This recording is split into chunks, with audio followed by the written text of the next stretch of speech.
6 साल का बच्चा घर घर जाकर कोको कोला की बोतल बेचता है, पेपर डिलीवरी का काम भी करता है। वही बच्चा बड़ा होकर के बहुत ही अमीर आदमी ही नहीं बनता, बल्कि लोग उससे स्टॉक मार्केट का भगवान भी कहते हैं। जी हाँ, आप सही समझ रहे हैं। आज ये कहानी हम जो सुना रहे हैं ये है वॉरेन बफेट की, जिसे लोग स्टॉक मार्केट का भगवान भी कहते हैं। 50 साल से एक ही मकान में रह रहे हैं और 90 साल की उम्र तक वही पुरानी कार में खुद ड्राइव करके ऑफिस जाते हैं और दिन भर मैकडोनाल्ड का सस्ता खाना खाते हैं। तो ये इनका सिंपल लाइफस्टाइल था। वॉरेन बफेट, जिन्हें लोग वॉरेन बफे भी कहते हैं, 30 अगस्त 1930 में यूएस के अमोहा में पैदा हुए। 2008 में वर्ल्ड के रिचेस्ट पर्सन में नंबर 1 रैंक में थे और 20 साल तक लगातार टॉप 4 में बने रहे। इनके जन्म के 1 साल पहले यानी 1929 में यूएस में एक रिसेशन आ गया था, यानी बहुतों की जॉबें चली गई थी। तो छोटी छोटी चीजें यानी जरूरी चीजों के लिए भी लोगों को बहुत स्ट्रगल करना पड़ रहा था।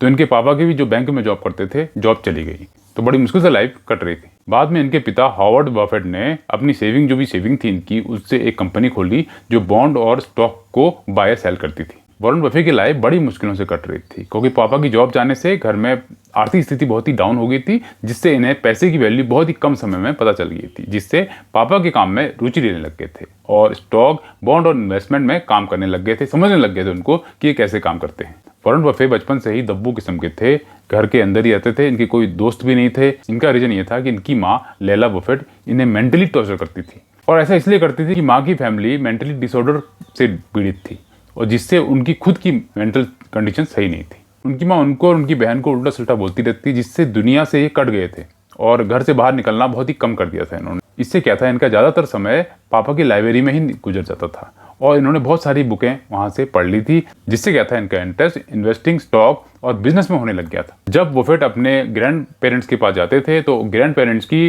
ग्रोसरी की शॉप थी, तो उनसे कहते थे कि मुझे कोको कोला की बोतल दो, मैं घर घर जाके इसको सेल करूंगा, उससे कुछ पैसे अर्न करूंगा।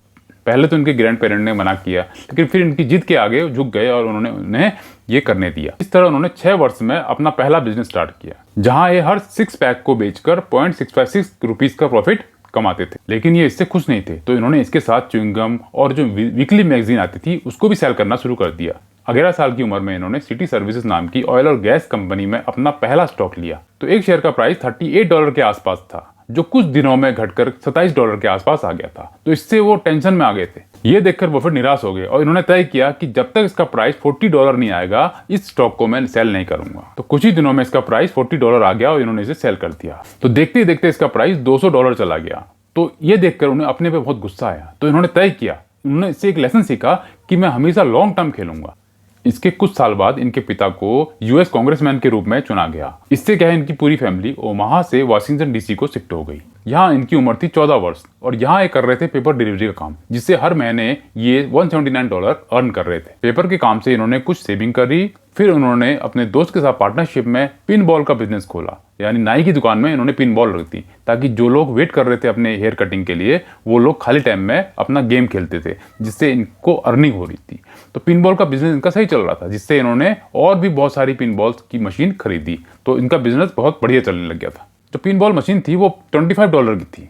तो जब ये छोटे थे, लाइब्रेरी में अपने पापा की पढ़ते थे, तो उन्होंने एक बुक पढ़ी थी 1000 ways to make $1000। तो उस बुक में पिन बॉल मशीन बिजनेस के बारे में लिखा था।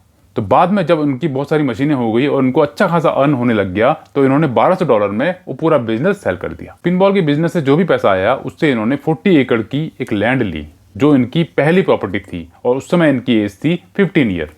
1947 में इन्होंने अपनी ग्रेजुएशन कंप्लीट कर ली थी। अब ये चाहते थे कि मैं आगे की पढ़ाई ना करूं और स्टॉक ब्रोकर के रूप में अपना काम करूं, लेकिन पापा इनके ऐसा चाहते नहीं थे। वो चाहते थे कि ये अपनी पढ़ाई कंटिन्यू करे।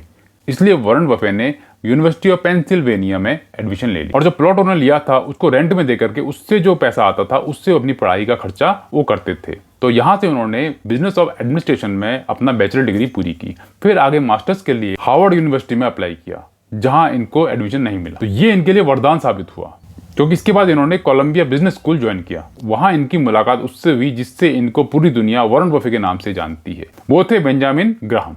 ये अच्छे इकोनॉमिस्ट और इन्वेस्टर थे। उसी साल उनकी बुक पब्लिश हुई इंटेलिजेंट इन्वेस्टर, जिसे वॉरेन बफेट बहुत पसंद करते थे। ग्राहम की बात वॉरेन बफेट बड़े ध्यान से सुनते थे, जिससे बहुत ही जल्दी वो उनके फेवरेट स्टूडेंट बन गए। तो वॉरेन बफेट इकोनॉमिक में मास्टर की डिग्री लेने के बाद बड़े एक्साइटेड थे। तो अब उनका प्लान क्लियर था कि उन्हें अब इन्वेस्टिंग और स्टॉक मार्केट में ही जाना है। जो सबसे बड़ी इन्वेस्टमेंट फर्म का हेडक्वार्टर न्यूयॉर्क स्टॉक एक्सचेंज के आसपास ही काम करना चाहते थे। कुछ समय बाद बेंजामिन ग्राहम का कॉल आता है और वो अपनी इन्वेस्टमेंट फर्म के लिए जॉब ऑफर करते हैं वॉरेन बफे को।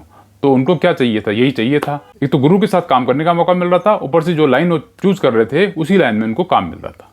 तो इस ऑफर को वो मान गए और उन्होंने वहां जॉब ज्वाइन कर ली। वहां वो सिक्योरिटी एनालिसिस का काम और कंपनीज की वैल्यूएशन कैसे निकालते हैं ये सीख रहे थे। लेकिन जब बेंजामिन ग्राहम और वॉरेन बफे साथ काम कर रहे थे तब उन्हें पता चला कि दोनों के विचारों में बहुत डिफरेंस है। क्योंकि वॉरेन बफे मैनेजमेंट देखते थे कि मैनेजमेंट कैसा है, और जो ग्राहम थे वो देखते थे कि नंबर्स कैसे आते हैं कंपनी के और बैलेंस शीट कैसी है। तो दोनों के में बहुत डिफरेंस, लेकिन उसके बाद भी दोनों एक दूसरे का रिस्पेक्ट करते थे और एक दूसरे के काम को अप्रिशिएट करते थे। अब वहां वॉरेन बफे नई नई कंपनियों के बारे में रिसर्च करते थे। तो रिसर्च करते करते उन्हें यूएस बेस्ड एक चॉकलेट बनाने वाली कंपनी रॉकवुड के बारे में पता चला, जो सडनली कोको बीन्स का प्राइस ऊपर जाने से प्रॉफिट बनाने में स्ट्रगल कर रही थी। कोई उम्मीद थी कि जब मार्केट की कंडीशन सही होगी तब ये कंपनी जो है प्रॉफिट बनाने में सक्षम होगी। तो इन्होंने अपनी सेविंग का 75% जो इन्वेस्टमेंट इस कंपनी में कर दिया। हालांकि बेंजामिन इन्हें रोक रहे थे कि सारा पैसा एक ही कंपनी में नहीं लगाना चाहिए। तो दोस्तों, आप सुन रहे थे वॉरेन बफे की पार्ट 1 स्टोरी। तो पार्ट 2 हम लाएंगे नेक्स्ट वीडियो में। तब तक के लिए good bye, have a nice day. तो नेक्स्ट पार्ट आप जरूर देखिएगा, उसमें बहुत ही अच्छा कंटेंट है।